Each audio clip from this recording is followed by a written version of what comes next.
शुक्रवार को मोदी सरकार द्वारा संसद में बजट 2019 लाया गया, जिसे वित्त मंत्री निर्मला सीतारमण द्वारा पेश किया गया। बजट में मोदी सरकार ने महिलाओं, किसान, ग्रामीण और भारत के विकास के लिए बड़े ऐलान किए। 2019 के बजट में सरकार द्वारा छोटे तबके के लोगों के हितों को ध्यान में रखते हुए विकास परक योजनाओं का ऐलान किया गया है। वित्त मंत्री श्री निर्मला सीतारमण द्वारा पेश किए गए बजट के दौरान 3 करोड़ छोटे दुकानदारों को पेंशन देने का ऐलान किया गया है। सार्वजनिक क्षेत्र में करीब 100 करोड़ रुपए के निवेश का भी सरकार ने ऐलान किया। सरकार द्वारा इस बजट में टैक्स स्लैब में कोई परिवर्तन नहीं किया है। मोदी सरकार द्वारा इस बजट में सोना, पेट्रोल, डीजल, तंबाकू पर शुल्क बढ़ाकर 10% से टैक्स बढ़ाकर 12.5% कर दिया है। इनकम टैक्स देने वालों के लिए भी बड़ा ऐलान किया है।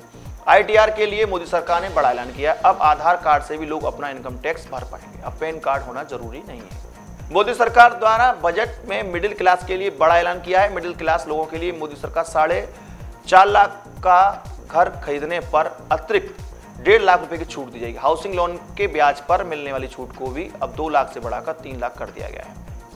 मोदी सरकार द्वारा बजट में कंपनियों के लिए बड़ा ऐलान किया गया है। वित्त मंत्री सीतारमण ने 400 तक के टर्नओवर पर कंपनियों को 25% कॉर्पोरेट टैक्स देना होगा। इसके साथ ही देश की तहत 19% कंपनियां आ जाएंगी। बजट में सरकार ने नए सिक्कों की सीरीज लाने का भी ऐलान किया है। सरकार ने ऐलान किया है कि लोन देने वाली कंपनियों को सीधा RBI कंट्रोल करेगी। सरकार ने 1 से 20 रुपए के नए सिक्कों का ऐलान किया है, जिन्हें जल्द जारी किया जाएगा। मोदी सरकार ने बजट में महिलाओं के लिए भी अलग से ऐलान किया है। बजट में महिलाओं के विकास के लिए जनधन खाता धारक महिलाओं को 5,000 ओवरड्राफ्ट की सुविधा दी जाएगी। महिलाओं के लिए अलग से 1 लाख की मुद्रा लोन की व्यवस्था की जाएगी। मोदी सरकार द्वारा 2019 में बजट को स्वच्छ एवं साफ बनाने के लिए स्वच्छता अभियान पर भी जोर दिया गया है।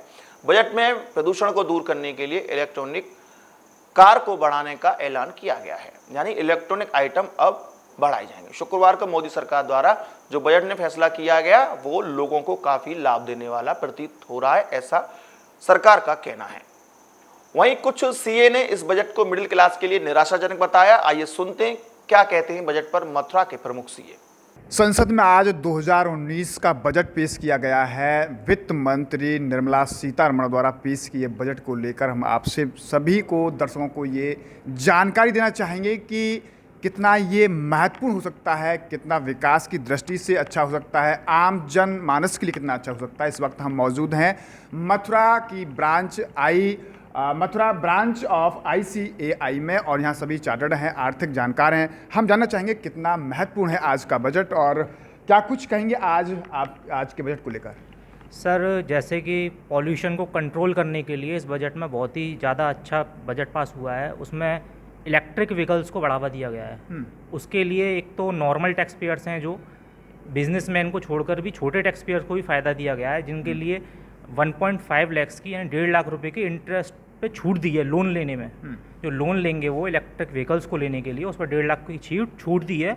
और GST का रेट भी 12% से 5% पर डिक्रीज़ किया है। इससे इलेक्ट्रिक व्हीकल्स खरीदने के लिए बढ़ावा दिया गया है एक तरीके। आज इस तरीके से बजट को लेकर तमाम लोगों की नज़रें सरकार पर रहती हैं। केंद्र सरकार के दृष्टिगत से अगर देखा जाए तो कितना महत्वपूर्ण हो सकता है एक आम जनमानस के लिए। इस बजट में ease of doing of business में ध्यान दिया गया है और साथ के साथ स्वच्छ भारत यानी कि करप्शन फ्री इंडिया उस पर भी ध्यान दिया गया है। तो उसमें जो हमारा GST में रिफंड लोग अप्लाई करते हैं उसके लिए सरकार ऑटोमेटेड रूट पे जाना चाहती है, ताकि क्लाइंट को डिपार्टमेंट इंटरफेस कम से कम हो। दूसरा, जो हमारी काउंसिल मीटिंग पहले हो चुकी हैं उसमें जो निर्णय लिए गए हैं उसी को इस बजट में दोहराया गया है, जिसमें कि हमारी रिटर्न जो अभी हमें कम से कम 2 रिटर्न भरनी पड़ती हैं सभी टैक्स पेयर्स को, उसको सिंगल रिटर्न पे उसको जाना चाहते हैं, जिससे हम ईज़ ऑफ डूइंग बिजनेस को प्रमोट करेंगे। साथ के साथ जिनका टर्नओवर अभी 1.5 करोड़ है उनको GSTR 1 क्वार्टरली फाइल करने की छूट है, बाकी सभी को मंथली फाइल करनी पड़ती है। देखिए, एक आसान सी बात जो मैं आपके माध्यम से जनता तक पहुंचा सकता हूं, जो मोदी सरकार लेके आई है ये स्कीम, कि अब आप अपनी इनकम टैक्स की रिटर्न आधार कार्ड से भी फाइल कर सकते हैं। अगर आपके पास पैन कार्ड नहीं है तो आपको पैन कार्ड बनाने की ज़रूरत नहीं है, आप आधार कार्ड से भी अपनी इनकम टैक्स की रिटर्न फाइल कर सकते हैं। ये एक नई योजना है जो सरकार लेके आ रही है। आप देख रहे हैं कि ये शहर के प्रमुख चार्टर्ड हैं, आर्थिक मामलों के जानकार हैं, क्योंकि आज बजट आया है तो स्वाभाविक तौर पर आपके माध्यम से जनता तक हम ये मैसेज देना चाह रहे हैं कि ये बजट में क्या परिवर्तन किए गए हैं, क्या नई पॉलिसीज़ आई हैं, कितना जनता के लिए अच्छा रहेगा, क्या प्रभाव रहेंगे, तो ये बहुत सारी बातें हैं आम पब्लिक के लिए। तो आप चार्टर्ड क्योंकि प्रमुख चार्टर्ड हैं, तो आपके माध्यम से ये हम मैसेज देना चाह रहे हैं। बात करना चाहेंगे क्योंकि आज जिस तरीके से बजट आया है, क्या खासियत है आज जो आपने अभी काउंटेबिलिटी जो आपने यहाँ पर जानकारी ली है? इस बजट में जो खासियत है वो ये है कि इसमें स्टार्टअप को बहुत फोकस किया गया है कि स्टार्टअप को जो उन्हें परेशानियाँ होती थी स्टार्टिंग बिजनेस को स्टार्ट करने में, तो उन्होंने बहुत उनको इस बार रिलीफ दिया है कि आपको फंडिंग के बारे में कोई भी वेरिफिकेशन कराने की ज़रूरत नहीं, कोई भी डिपार्टमेंट आपको फंडिंग के बारे में कोई भी इंक्वायरी नहीं पूछेगा आपसे। तो ये बहुत अच्छा चीज़ है। और दूसरा जो टोटल ये बजट रहा वो विकास के ऊपर रहा। देखें तो उन्होंने जल पर ही फोकस किया है कि हर घर तक जल पहुँचे, इसलिए जल मंत्रालय जो बनाया गया था लेटेस्टली अभी मोदी गवर्नमेंट में, तो वो भी एक अच्छी रहा इस बजट में। तो ओवरऑल विकास के दृष्टिकोण से बजट बहुत अच्छा है। कुछ चीज़ें जानकारी मेरे में है, जैसे कि रेल को हम प्राइवेटाइजेशन में निजी क्षेत्र में लाने की बात शायद इसमें कही जा रही है। जैसे महिलाओं के लिए भी काफ़ी बढ़ावा दिया जा रहा है, तो कितना महत्वपूर्ण हो सकता है, कितने अच्छे लाभ इससे मिलेंगे? जी, पहले तो मैं ये कहना चाहूँगा, मेरे पर्सनल दृष्टिकोण से ये एक एवरेज बजट है। इस बार जो योजना है महिलाओं के लिए सेल्फ एम्प्लॉयमेंट के लिए 1 लाख रुपए तक का लोन, जो कि सिर्फ महिलाओं के लिए है, वो इसमें अनाउंस हुआ है। और दूसरा जो पॉइंट है, रियल इस्टेट को बूस्टअप करने के लिए, रियल इस्टेट को बूस्टअप करने के लिए भी इन्होंने एक स्टेप उठाया है कि अभी तक क्या होता था, हाउसिंग लोन के अंतर्गत यदि किसी व्यक्ति ने हाउसिंग लोन लिया है तो उसे 2 लाख रुपए तक का इंटरेस्ट का बेनिफिट मिलता था, जिसको इन्होंने 2 लाख से बढ़ाकर 3.5 लाख रुपए किया गया है। यानी टैक्स की छूट जो हाउसिंग लोन इंटरेस्ट पर थी, अभी तक हम 2 लाख रुपए तक क्लेम करते थे, लेकिन अब आने वाले टाइम में उसे हम 2 लाख की बजाय 3.5 लाख रुपए तक क्लेम कर सकते हैं। लेकिन उसके साथ एक कंडीशन भी इन्होंने रख दी है कि जो हाउसिंग की कॉस्ट होगी वो 45 लाख रुपए से ऊपर नहीं होनी चाहिए। 45 लाख रुपए तक हाउसिंग की कॉस्ट है तो आप 3.5 लाख रुपए इंटरेस्ट का बेनिफिट ले सकते हैं। ओवरऑल आप इस बजट को किस दृष्टि से देख रहे हैं? ओवरऑल जो इनकम टैक्स पेयर के हैसियत से लोग बात देखते हैं बजट को, ज़्यादातर तो इंडस्ट्रियलिस्ट और ये स्टॉक एक्सचेंज के अलावा है, तो उन लोगों के हिसाब से उन लोगों को बहुत निराशा हुई है कि लोगों को कन्फ्यूज़न था 5 लाख रुपए तक की इनकम के ऊपर जो हम कोई रिटर्न नहीं भरनी है या टैक्स नहीं है। रिटर्न तो उनको भरनी है, लेकिन 5 लाख रुपए तक कोई टैक्स नहीं है जी। उस 5 लाख रुपए के ऊपर ये भी कन्फ्यूज़न था कि ये छूट जो 5 लाख से ज़्यादा की इनकम पे टैक्स भरते हैं, तो क्या 12,500 रुपये का टैक्स की छूट उनके हिसाब में से घटेगी? तो वो नहीं घट रही। अगर 5 लाख से उनका 1,000 रुपये भी ज़्यादा है तो 12,500 की जो छूट है वहाँ से 12,500 का भी टैक्स देना पड़ेगा। और क्या कुछ आप कहना चाहेंगे इस बजट को लेकर? इसमें सबसे सही जो हुआ है, जो गवर्नमेंट ने सबसे पॉजिटिव एक्शन लिया है, एक तो जो बैंकों में एनपीए होने की वजह से उनका कैपिटल बेस डिस्टर्ब हो गया था, तो ये कैपिटल बेस बढ़ा रहे हैं बैंकों का, उसमें कैपिटल लगा रहे हैं। दूसरे एनबीएफसी को सपोर्ट कर रहे हैं। तो एनबीएफसी बहुत ही असमंजस की स्थिति में थी कि उनका क्या होगा, जो पिछली तरह से नोटिफिकेशंस वगैरह आए थे। तो एनबीएफसी को इन्होंने इंश्योर किया है कि नहीं, हम आपके साथ रहेंगे। तीसरा, जो बिना बिका हुआ अनसोल्ड स्टॉक पड़ा हुआ था रियल इस्टेट में, उसके लिए ये जो इंटरेस्ट और ये सारी सब्सिडी दी हैं, इससे जो पुराना स्टॉक पड़ा हुआ है रियल इस्टेट का, वो कम से कम निकलना चालू होगा। स्टॉक बिकेगा, पैसा मार्केट में आएगा और इससे ओवरऑल डेवलपमेंट होगा। और भी हम बात करना चाहेंगे, आप देख रहे हैं कि आज के बजट पर हम शहर के प्रमुख जो चार्टर्ड हैं, सीएज हैं, उनसे बात कर रहे हैं कि बजट आम पब्लिक के लिए कैसा हो सकता है, व्यापारिक दृष्टिकोण से कैसा हो सकता है, डेवलपमेंट के दृष्टिकोण से कैसा हो सकता है। हम बात करना चाहेंगे कि जिस तरीके से अभी तक जो जानकारी हमें मिली है, क्या इस बजट से रियल इस्टेट का मार्केट उभर पाएगा? निश्चित है, रियल इस्टेट में मार्केट उभरेगा। जो अफोर्डेबल हाउस पर 1.5 लाख रुपए की एक्स्ट्रा छूट दी गई है इंटरेस्ट की, उससे निश्चित फ़र्क पड़ेगा। इसके अलावा इस बजट में गरीबों को काफ़ी राहत दी है। जैसे अभी मैं कहीं पढ़ रहा था कि गरीबों को राहत, अमीरों को कोड़ा और मिडिल क्लास को पूरी तरह छोड़ा। तो ये है, इसी दृष्टिकोण से इसमें हर घर को मकान 2022 तक और 2024 तक हर घर को पानी की जो स्कीम लाए हैं, बहुत अच्छी है। इसी प्रकार कैश ट्रांजैक्शन को इस सोसाइटी से कम करने के लिए मोदी गवर्नमेंट वो जो स्कीम लेके आई है कि 1 करोड़ से ऊपर बैंक खाते से अगर 1 साल में आप कैश विड्रॉल करोगे तो उस पर 2% TDS कटेगा। ये बहुत बड़ी स्कीम है, जो लगता है कि आने वाले पीरियड में साल दर साल ये कम होती चली जाएगी, जिससे कैश ट्रांजैक्शन कम से कम हो। दूसरी चीज़, ई असेसमेंट इनकम टैक्स में लेके आई हैं, जिसमें कि आपको कहीं कोई अधिकारी के सामने नहीं जाना पड़ेगा और कौन अधिकारी आपका केस कर रहा है आपको जानकारी नहीं होगी। केवल बेंगलोर सीपीसी से ही नोटिस आएंगे जिसमें किसी अधिकारी का नाम वगैरह नहीं होगा। तीसरी चीज़, रिटेल ट्रेड और शॉपकीपर जिनके टर्नओवर 1.5 करोड़ से नीचे है, उनके लिए गवर्नमेंट पहली बार एक पेंशन स्कीम भी लेके आई है, जिसकी पूरी डिटेल तो अभी मुझे लगता है बाद में मिलेगी, लेकिन ये अच्छी चीज़ है। चौथा, जो सैलरी क्लास एम्प्लॉई है, छोटे एम्प्लॉई जिनकी रिटर्न भरने के लिए सभी लोगों के पास आते हैं, तो उनके लिए प्री फिल्ड पहले से भरा हुआ फॉर्म आएगा, उसको देख करके वेरीफाई करके ही रिटर्न फाइल वहाँ से हो जाएगी। ये बहुत बड़े चेंज है ये इसमें बजट में। मैं विकास की दृष्टि से आप इतना सही मानते हैं? पूरे देश के इंफ्रास्ट्रक्चर की और विकास की दृष्टि से ये बहुत अच्छा बजट है और आगे आने वाले 5 साल में जो अपनी इकोनॉमी को $5 ट्रिलियन की इकोनॉमी बनाना है उसकी तरफ कदम बढ़ाएगा गवर्नमेंट ने। आप क्या कुछ कहना चाहेंगे आज के बजट को लेकर? जैसा कि मोदी सरकार के बारे में कहते हैं रिफॉर्म ट्रांसफॉर्म, गवर्नमेंट का बजट पूरी तरीके से रिफॉर्म एंड ट्रांसफॉर्म के ऊपर है। सबसे बड़ा फ़ायदा जो छोटे उद्योगों को दिया गया है, जिसमें कि जो व्यापार 350 करोड़ का गवर्नमेंट ने फंड एलोकेट किया है, जिससे कि उन्हें अगर बैंक से वो लोन लेते हैं तो उन्हें 2% का इंटरेस्ट सबवेंशन। और एक सबसे बड़ा महत्वपूर्ण कदम गवर्नमेंट ने, जैसे आज तक हम देखते थे कि लिस्टेड कंपनियाँ स्टॉक एक्सचेंज में लिस्टेड होती थी कंपनीज हमारी, गवर्नमेंट एक अलग से स्टॉक एक्सचेंज लाने वाली है सोशल एंड चैरिटेबल ट्रस्ट के लिए, जिससे कि गवर्नमेंट ये चाहती है कि सामाजिक कार्यों को बढ़ावा मिले और उसका स्टॉक एक्सचेंज में अलग से बने। और गवर्नमेंट ने सबसे बड़ा बैंकिंग सेक्टर को भी रिफॉर्म देने की कोशिश की है कि हम गवर्नमेंट कह रही 59 मिनट्स में आपको 1 करोड़ तक का लोन डायरेक्टली मिल सकता है विदाउट एनी इंटरफेस।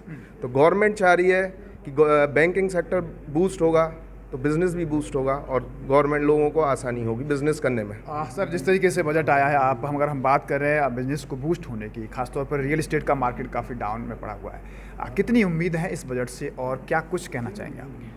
ये जो बजट है एक दीर्घकालीन चीज़ों को ध्यान में रख के बजट बनाया गया है, क्योंकि 100 लाख करोड़ रुपया इंफ्रास्ट्रक्चर के ऊपर खर्च करना अगले 5 सालों में, यानी 20 लाख करोड़ रुपए हर साल, इससे क्या होगा, नए नए रोड्स बनेंगे, नए जो भारतमाला योजना है, सागरमाला योजना है और नदियों में परिवहन की योजना है, वो सारी चीज़ें आएंगी जिससे कि ओवरऑल डेवलपमेंट को फ़ायदा मिलेगा। दूसरा एक चीज़ और इंडस्ट्रीज़ को फ़ायदा देने के लिए लाई गई है।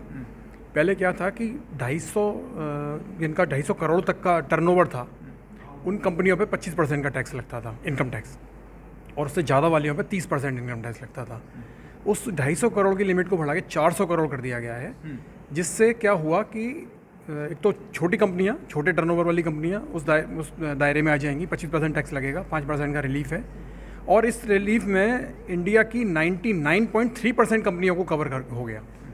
और दूसरा आपने पूछा कि रियल एस्टेट सेक्टर को क्या बूस्टअप मिलेगा। रियल एस्टेट सेक्टर को बहुत बड़ा बूस्टअप मिलेगा, क्योंकि अफोर्डेबल, एक तरफ तो है affordable housing scheme, Gramin Awas Yojana, शहरी आवास योजना, 2 चीज़ों की घोषणा की है। तीसरा, 45 लाख रुपए तक का लोन लेगा कोई व्यक्ति 31 मार्च 2020 तक, उसको 1.5 लाख रुपए का एडिशनल इंटरेस्ट में बेनिफिट देने की कोशिश की है, यानी कि 2 लाख रुपए की जो इंटरेस्ट में छूट मिलती थी वो अब 3.5 लाख रुपए की छूट मिलेगी। तो मेरा अपना मानना ये है कि मथुरा में या मथुरा के बाहर भी जो इन्वेंट्री लोगों के पास बची हुई है, वो 2020 तक वो इन्वेंट्री ठीक साफ़ हो जानी चाहिए, जिससे रियल एस्टेट सेक्टर को, और रियल एस्टेट सेक्टर को अगर उभरता है मंदी से, तो ओवरऑल पूरे देश में इंडस्ट्रियल सेक्टर को फ़ायदा मिलता है, क्योंकि सीमेंट भी बढ़ेगा, उससे फिर स्टील भी बढ़ेगा, ये एक बेनिफिट मिलेगा। सर, इंडस्ट्रीज़ या आम जनमानस को बजट को किस तरीके से आप देख रहे हैं? कितना बेनिफिट्स इंडस्ट्रीज़ में जाएगा, आम पब्लिक को क्या फ़ायदा होगा, इन फ्यूचर को देखते हुए किस तरीके से आप इस बजट को देख रहे हैं?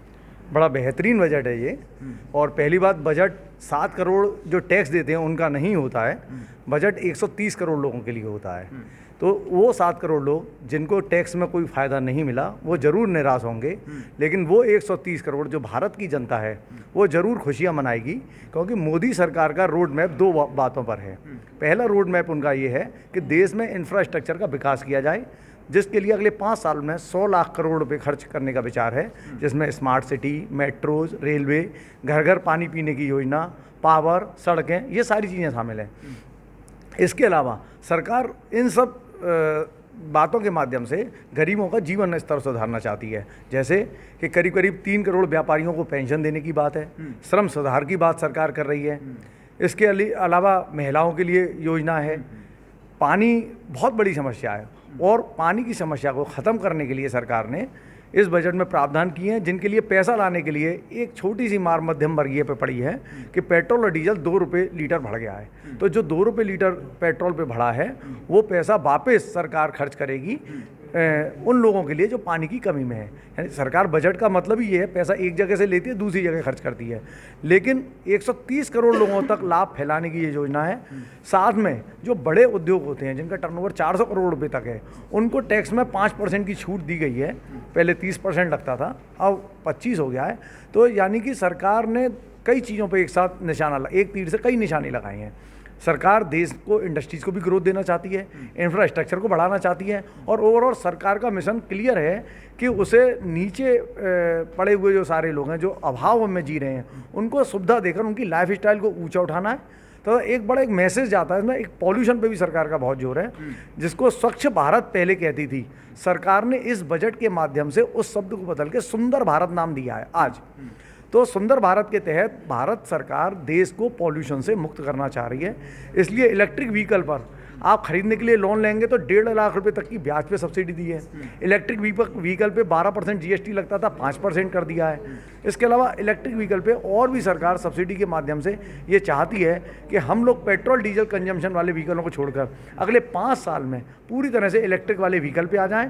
और ये सरकार का मैसेज पॉलिसी के जरिए ये भी है कि हमारे दिमाग में ये आए कि हम पॉल्यूशन से जो जुड़ी हुई चीज़ें उनका परित्याग करके अपना लाइफ स्टाइल को एनवायरनमेंट फ्रेंडली बनाएं और ऊपर उठाएं। क्या आप मान रहे हैं कि जो बजट पेश किया गया है उम्मीदों से परे है या खरे है? नहीं, उम्मीदों पे खरा है। और एक्चुअली बात ये दीर्घकालीन सोच वाला बजट है। ये अगले 5 साल की प्लानिंग के तहत बनाया गया है। जनरली क्या होता है, 1 साल सोचते हैं हम, अपने वोट बैंक के हिसाब से गवर्नमेंट सोचती है, लेकिन इन्होंने 5 साल का डेवलपमेंट एजेंडा लेके ये बनाया है। बहुत अच्छा बजट है। रेलवे पे, इंफ्रास्ट्रक्चर पे, सब पे ही इन्वेस्ट करने की गवर्नमेंट की प्लानिंग है। और पेयजल योजना जो सब बाकी लोग कह रहे हैं, ये बहुत अच्छी प्लानिंग है। हर घर तक लोगों का 20-20, 50-50 किलोमीटर दूर, खासकर महाराष्ट्र, आंध्रा में बहुत स्थिति खराब है। अब घर तक जल पहुंचेगा तो बहुत अच्छी योजना है। रिसेंटली अभी गवर्नमेंट बनी है और बजट भी आया है। क्या मान रहे हैं कि पब्लिक को लुभाने का बजट कह सकते हैं कि वाकई डेवलपमेंट का बजट हो सकता है? नहीं, बेसिकली ये डेवलपमेंट का बजट है। खासकर हम मथुरा के लिए देखें तो मथुरा के डेवलपमेंट के लिए भी ये बजट माना जा सकता है। केंद्र सरकार 2024 तक हर घर में पानी के लिए एक स्कीम ला रही है जो जल संसाधन मंत्रालय डेवलप कर रहा है। इसमें पिछले वर्षों में तेलंगाना राज्य जैसे था, उसने हर घर में जल पहुंचाने की व्यवस्था करी। उसी के आधार पर वहाँ की सरकार पूर्ण क्या 90% बहुमत से जीती। उसी आधार पर केंद्र सरकार पूरे भारतवर्ष के लिए स्कीम ला रही है हर घर तक जल पहुंचाने के लिए सन 2024 तक। उसी कड़ी से जुड़ा हुआ हमारा मथुरा है, क्योंकि मथुरा पीतल की टोंटी उद्योग में एक अच्छा नाम रखता है भारतवर्ष में। अगर वो स्कीम पूरे ऑल ओवर इंडिया में आती है हर घर तक जल पहुंचाने के लिए, तो मैं समझता हूँ मथुरा के लिए बहुत ही हर्ष का विषय होगा। और कम से कम 50,000 लोगों की जो मथुरा में और 500 इंडस्ट्रियाँ जो टोंटी की हैं, उनके लिए एक अच्छे भविष्य की संभावनाओं की तलाश है। क्या माना जाए कि सभी वर्ग को इस बजट से फ़ायदा होगा डेवलपमेंट के अतिरिक्त भी? हाँ, बजट से थोड़ा बहुत फ़ायदा तो हर वर्ग को है, लेकिन जहाँ तक जो मध्यम वर्ग था, जो ज़्यादा उम्मीद कर रहा था, उसके लिए एक आप निराशा का भरा कह सकते हैं, लेकिन नुकसान किसी को नहीं। नुकसान किसी को नहीं। आपसे हम बात करना चाहेंगे बजट को लेकर आप अपनी क्या प्रतिक्रिया दे रहे हैं और ओवरऑल इस बजट को किस तरीके से मान रहे हैं? ओवरऑल अगर इस बजट को देखा जाए तो मैं इसको विकास का बजट कहूँगा, और देश के विकास पे इसमें ध्यान दिया गया है। और इसी तरह से अगर हम चले तो निसंदेह 5 साल में हमारे देश का काफ़ी विकास होगा। अब आप देखिए ना, पिछले साल तक हमारा जीडीपी डेफिसिट, हमारा जो बजट डेफिसिट था 3.5%, वो घटा के सर 3% करने का लक्ष्य किया गया। मतलब लेकिन दूसरी तरफ खर्चे हम बढ़ा रहे हैं, विकास की जो जितनी योजना है उसमें खर्चे बढ़ा रहे हैं। तो धन तो चाहिए गवर्नमेंट को, हम लॉस भी कम रखना चाहते हैं, डेफिसिट कम रखना चाहते हैं, खर्चे भी बढ़ाना चाहते हैं, तो आय के साधन बढ़ाने पड़ेंगे।